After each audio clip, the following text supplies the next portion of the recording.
ప్రయాణాలు చేయడానికి కొందరు ఎటువంటి నక్షత్రములు ఉత్తమంగా ఉంటాయి అని తెలుసుకోవాలి అని అనుకోవచ్చు. అందుకోసం వారికి అవగాహన కలగాలన్న ఉద్దేశం చేత ఈ వీడియో చేయడం జరుగుతుంది. నా పేరు దుర్గా మల్లేశ్వరరావు సిద్ధాంతిని. శ్రీ రాజరాజేశ్వరి జ్యోతిష నిలయము, ఎన్టీఆర్ జిల్లా, నందిగామ, ఆంధ్రప్రదేశ్.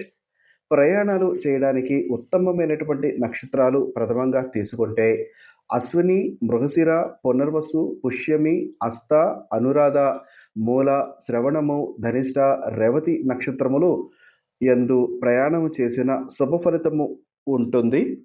మధ్యమ నక్షత్రం విషయానికి వస్తే రోహిణి, మఖ, ఉత్తర, చిత్త, స్వాతి, ఉత్తరాషాఢ, మూల, శతభిషము, ఉత్తరాభాద్ర నక్షత్రములు మధ్యమ నక్షత్రములుగా తీసుకోవచ్చు.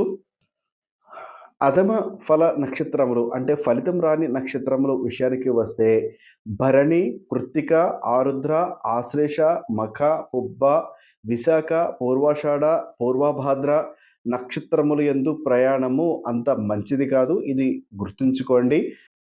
సాధారణంగా ప్రయాణ యోగ్యములైనటువంటి నక్షత్రములలో 4వ పాదము ప్రయాణము చేయుటకు ఉత్తమము. 2, 3 పాదముల యందు ప్రయాణము చేయుట మధ్య ఫలితము ఇస్తుంది.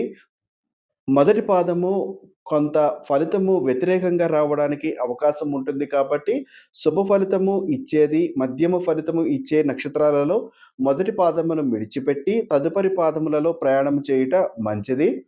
జ్యేష్ఠ, మూల, అనురాధ నక్షత్రములలో ప్రయాణాలు జరిపిన శుభము జరుగుతుంది. ఆ విషయంలో మరొక మాట ఏమీ ఉండదు. ప్రధానముగా మాండవ్యుడు ఇలా ఈ నక్షత్రముల ప్రయాణము మంచిదే అని చెప్పడం జరిగినది. గమనిక ఏమిటంటే జ్యేష్ఠ, మూల, అనురాధ నక్షత్రములలో ప్రయాణము జరిపిన శుభము జరుగుతుంది. దాంట్లో ఎటువంటి సందేహము లేదు. నమ్మకం పెట్టుకొని ప్రయాణం చేయమని మాండవ్యుడు చెప్పాడు. అది గుర్తుంచుకోవాలి.